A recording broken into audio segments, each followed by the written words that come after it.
di tim agama ini belajar apa, Bu? Tadi sudah disebutkan Oh, sebagai iya. seorang pengajar, jadi sekaligus pengajar. Sudah berapa lama Ibu menjalaninya? Kalau sebagai pengajar sudah 2 tahun. Kalau sebagai koordinator akademik baru 3 bulan. Lalu faktor apa sih yang membuat Ibu ingin terjun dalam bidang ilmu pendidikan ini, Bu? Pertama, karena pendidikan ini adalah membentuk sumber daya manusia, ya. Jadi kalau orang bilang, bahkan agama bilang, pendidikan itu selain untuk sebagai sumber daya manusia, jadi pendidikan itu adalah cikal bakalnya kemajuan suatu bangsa. Nah, sebuah bangsa itu dikatakan maju atau tidak itu dilihat dari kualitas pendidikannya. Nah, terutama di Batam ini, kalau Ibu lihat, jadi ada beberapa yang harus dibenahi dalam sistem pendidikannya. Sebenarnya Ibu sendiri kan background pendidikannya bukan dari pendidikan, tapi memang tertarik untuk menjadi pengajar. Salah satunya ingin mengamalkan ilmu yang selama ini diperoleh di bangku kuliah. Dan juga mengapa Ibu masih tetap bertahan sebagai pengajar di tim agama ini?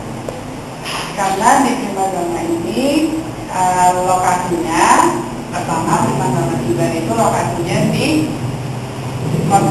pusat strategis Batam, di mana di sini banyak dekat dengan sekolah favorit dari SMP dan SMA-nya itu dekat di sini. Jadi otomatis yang akan menjadi pusat tim agama itu salah satunya dari tempat favorit itu. Nah, Batam kan kota yang sedang berkembang. Jadi boleh dibilang Batam itu perkembangannya itu sangat pesat. Jadi dari zaman dulu Ibu baru lulus kuliah, kemudian kerja di salah satu perusahaan di Mukakuning, Batam itu masih banyak bertanya. Sekian tahun kemudian perkembangannya itu sangat pesat, apalagi di sektor pendidikan. Nah, begitu. Jadi Prima Agama Iban terutama itu salah satu tempat yang sangat ideal untuk anak-anak itu belajar. Kalau misalnya di sekolah masih ada yang kurang, karena kan anak-anak itu kan beda ya. Ada yang kalau belajar itu cepat menangkap yang dari sekolah itu cukup. Tapi ada juga yang perlu pengayaan, jadi perlu diberi tambahan. Jadi inilah di Prima Agama itu tempatnya untuk mendapatkan tambahan pelajaran lain yang sudah diberikan di sekolah. Lalu dalam bidang studi apa aja yang Ibu ajarkan di bimbel itu? Kalau saya kan background pendidikannya itu teknik kimia. Jadi mestinya yang saya ajarkan itu yang berhubungan dengan bidang pendidikan saya. Saya mengajar kimia di sini dari kelas 10, 11, dan kelas 12. Cuman karena pernah belajar di bidang teknikan yang membutuhkan kemampuan matematika dan fisika, untuk SMP itu juga mengajar matematika dan fisika juga. Boleh kami tahu bagaimana sih metode pembelajaran ini untuk anak-anak yang Ibu ajarkan? Ya, metode pembelajaran di Prima Agama itu dikenal dengan nama solution smart. Ya, tadi lupa ya sebenarnya. Solution smart itu adalah bukan untuk kadang ada yang bilang, oh solution smart itu menyesatkan. Tidak seperti itu. Jadi solution smart itu terkadang kalau kita menyelesaikan soal, apalagi soal yang ABCD, kan dibutuhkan waktu yang cepat untuk menjawab. Nah, solution smart itu adalah cara-cara praktis untuk menjawab soal. Kalau misalnya mengerjakan soal matematika misalnya harus membutuhkan 5 langkah, dengan solution smart mungkin hanya 2 langkah saja selesai. Akan berbeda kalau soal ujiannya soal esai. Nah, kalau soal esai kan harus konsepnya harus jelas. Nanti yang dinilai kan cara berpikirnya, cara mengerjakannya. Tapi ujian nasional yang sedang diberlakukan di Indonesia ini kan memilih dari beberapa jawaban yang benar dan tepat.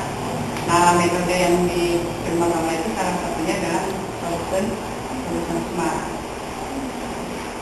Lalu bagaimana sih cara ibu membuat anak didik di sini supaya semangat belajar? Ya, untuk orang itu kalau semangat itu kalau dia punya tujuan, kalau dia punya keinginan, ya kan? Nah, makanya kalau di Primagama ini di awal tahun ajaran selalu ada yang namanya POS. POS itu pekan orientasi siswa. Di situ nanti siswa kita berikan motivasi. Untuk apa sih belajar? Jangan sampai nanti ada yang nggak tahu, oh ternyata susah bener ya yang dipelajari. Untuk apa sih? Buat apa sih? Apa sih gunanya? Nah, itu harus kita tanamkan nanti ke anak-anak itu, bahwa kalian itu belajar bukan untuk jangka pendek, itu sesuatu yang jangka panjang. Setiap orang itu kan punya cita-cita. Nah, kita tanamkan bahwa untuk punya cita-cita itu harus melewati satu proses pembelajaran. Misalnya ada yang cita-citanya mau jadi dokter atau mau jadi apa. Kalau kalian cita-citanya apa? Guru. Kira jadi apa? Guru. Nanti? Ya tidak pengen Jadi guru juga. Kalau Azul? Dokter. Dokter yang kita sebut fotografi ya. Nah, jadi gini, kalau tadi cita-citanya kan guru. Nah, guru itu kan tidak langsung misalnya lulus SMP terus bisa jadi guru, gitu kan? Enggak kan? Nah, dari SMP harus belajar dulu, nanti harus menempuh jenjang pendidikan SMA dulu. Nah, dari SMA kalau yang pengen jadi guru selalu biasanya mengambil ke kependidikan. Nanti gurunya mau jadi guru apa? Guru kimia atau guru fisika atau guru biologi, nanti menyesuaikan dengan bidang yang ingin dipelajari lebih lanjut. Dan setiap anak pasti kan pengen sesuatu yang terbaik. Misalnya pengen masuk SMA favorit, nah, kan pasti pengen itu. Nah, jadi untuk masuk ke SMP favorit itu kan tidak mudah, perlu perjuangan, perlu belajar yang lebih keras lagi. Nah, itu yang kita berikan untuk memotivasi semangat belajar.